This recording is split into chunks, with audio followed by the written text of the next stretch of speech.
As somebody that loves to travel myself, as well as a financial advisor, I've met many people in their 40s, 50s, and 60s that say, hey, Azul, when my time comes to retire, I want to relocate. I want to move to a new state, or I want to move outside of the United States and relocate internationally.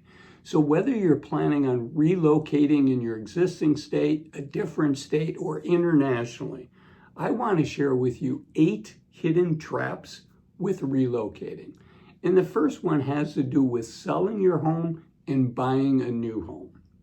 And almost 80% of all people over 60 are homeowners. So this is a situation that most of us are going to find ourselves in. And oftentimes, now I'm putting my financial advisor hat on now, this is with my clients. Often people think that they're going to get a higher price for their home and they're going to be able to downsize, they're going to be able to relocate to another state and not have to spend as much money as they end up spending. So those are the first two, is overestimating how much they're going to get when they sell their house and underestimating how much they're going to have to pay. And to help with this, I have a chart here from Vanguard. And this is what the average potential home equity extracted is when somebody relocates. And they show by state, they color code this. So if you're in the darker blue states, those are states, they call those people lottery winners because they have a fair amount of home equity built up in their homes. And those are folks, both in the dark blue and the light blue, that are likely to be able to extract a fair amount of home equity value from their home, particularly if they move to a lower cost of living state, which is represented by the light gray or the white. And in this chart here, you can see what the average is and what the people in top 10% of that is. And it can be quite significant. So the lower 10 percentile folks that are moving from a dark blue to a whiter zone, you can see here is about $18,000.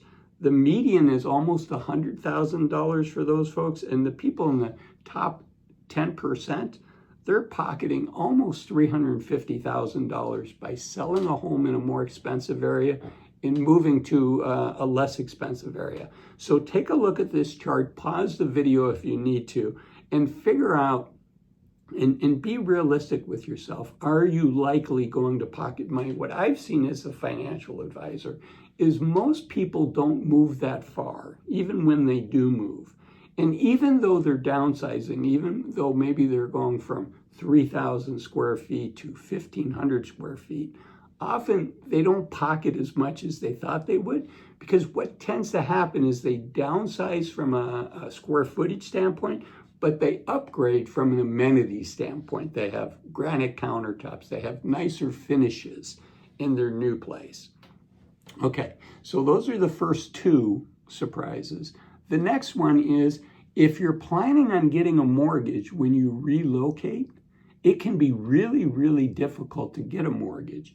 Even if you have, let's say you've got in investments, you have, let's say you need a $400,000 mortgage and you have $400,000 in a taxable investment account.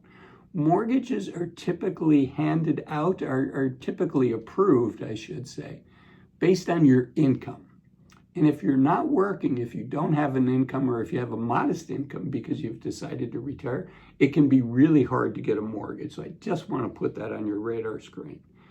And the other thing is, after we've lived in a location, after we've lived in a state, after we've lived in a town for 20, 30, 40 years, it can be really hard to leave our support network. Like I said, I've met a lot of people traveling that say, hey, Azul, I'm going to relocate to Thailand, or I'm going to relocate to this foreign country when I retire. And it sounds great when you're talking about it in the abstract, but as you start to think about what life would be like in a country living there full time with a different culture where you don't speak the language, it can be really challenging. It's not impossible. People do it, and I meet them all the time, and a lot of them are very, very happy.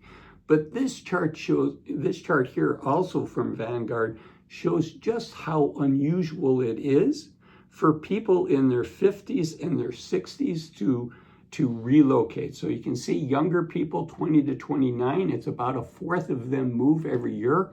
A lot of that is as they finish trade school, as they finish college, they're relocating. 30 to 39, it's about 17.5%. And that was my situation in my 20s and 30s. In aggregate, in total, I moved about a dozen times.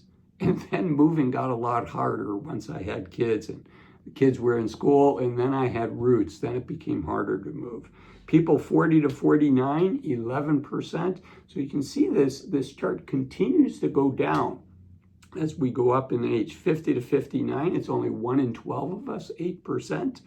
60 to 69, it's 6.6%. 70 to 79 is a little under 6%. And then it goes up at 80 plus. And I'm assuming that a lot of that is driven by people moving in with their kids as they need more help, or assisted living or skilled nursing facilities, something like that. So it's hard to leave your support group, number 4. And number 5 is it's really hard to go far from your support group. Another chart from Vanguard. This is how far people age 60 and older moved in 2019. So you can see over a third stayed in the same county within the state, the same county that they were in before they moved. And then 42% left that county, but stayed in the same state. So now we're at what, 77%? Either stay in the same county or stay in the same state. Almost 20%, 19% of people will actually leave the state that they were in before they moved.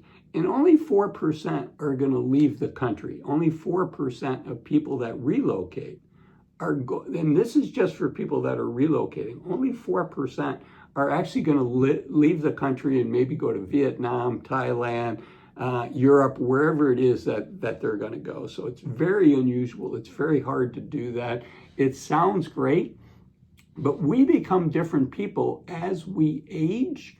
And we value relationships, and we realize how hard it is to make really, truly good friends. And that becomes more and more important to us. And the lure and the attraction of living overseas, the attraction of moving far away, maybe we do that on a trip, but maybe we decide not to relocate fully.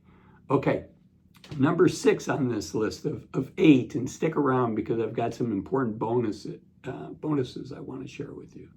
But number 6 is about half of your net worth for people over 60 in general. About half of our net worth is tied into our homes. And so again, it's hard to free up that equity.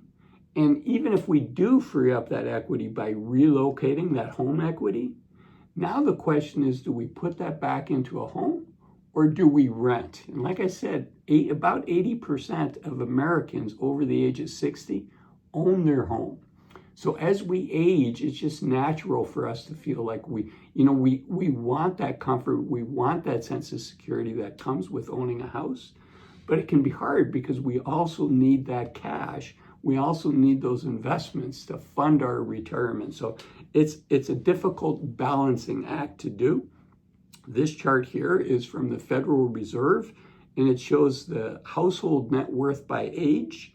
And also, according to Vanguard, about half of our net worth at the age of 60 tends to be locked into our houses, in our home equity.